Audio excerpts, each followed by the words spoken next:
Let's do this problem from your lab assignment, section 11.11.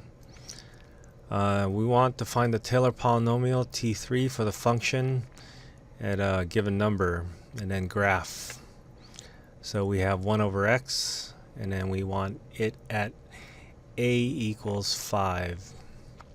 So there's a formula for our Taylor polynomial. For T3, we want to just go up to 3. And so we're going to need to take 3 derivatives. So we have the original function. The derivative of that is going to be a -1 times x to the -2 power, and the 2 goes in the denominator. X to the -2 goes into the denominator as x squared. So we have negative x to the -2. You take the derivative of that, it will be +2. And then your power goes up by 1 again. And then we have -6. And then your power goes up again. So this is we're actually going to generate the factorial in the numerators, but we won't worry too much about that. All right, now we want to put in value of 5. So 1 over x, that's just going to be 1 over 5. The next one is going to be a -1 over x squared. So this is -1 divided by 5 squared. That's 25. The next one is going to be positive, and the numerator is 2. So we're going to get a 2 in the numerator divided by, and then we have 5 cubed. So I think that's 125. And then the third is going to be a -6. Divided by, and then we have 5 to the 4th. I think that's going to be 625.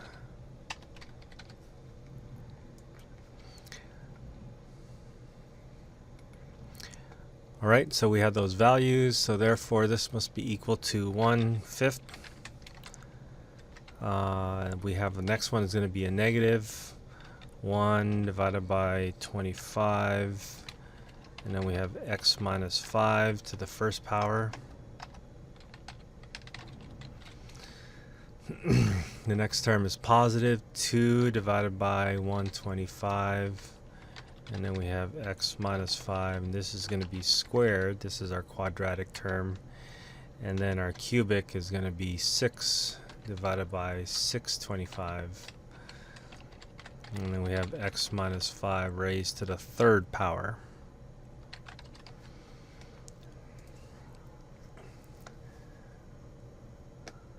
Okay, so we did something wrong.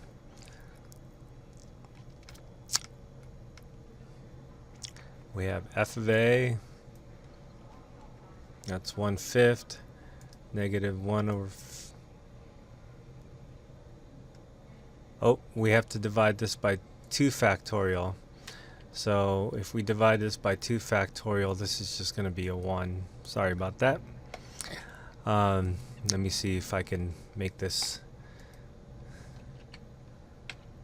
divided by 2 factorial. And then actually in doing that, the 2's would cancel. So this would just be a 1. And then here we're dividing this by 3 factorial, which is 6. And that would cancel with that 6. So it looks like I've forgotten to divide by the factorials down here.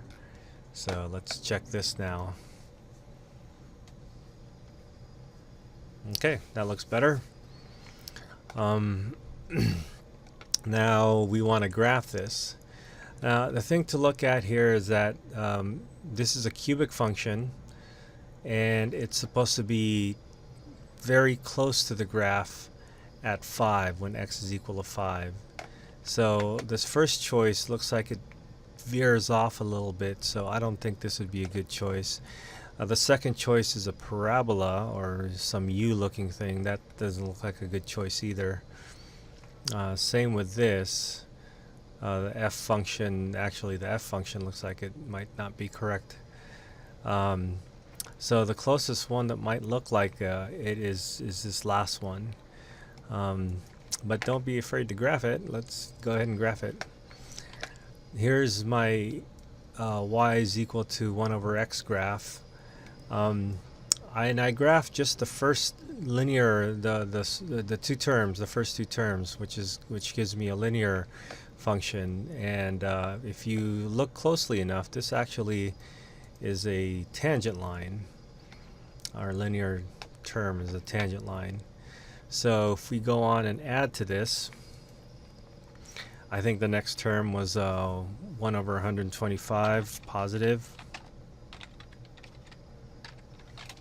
And then we have x minus 5 to the second power.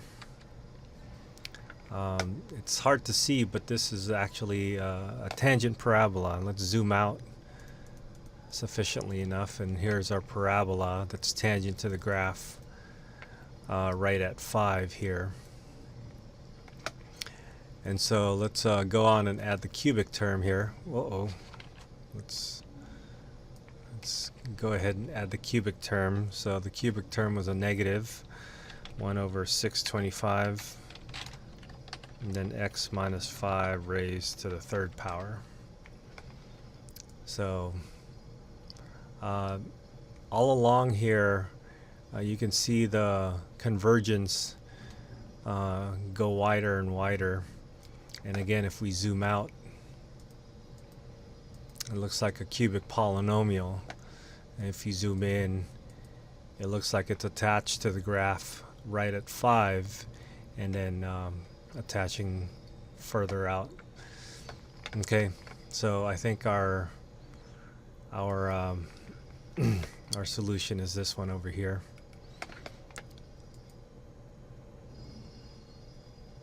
Okay, so that's good. I hope that helps.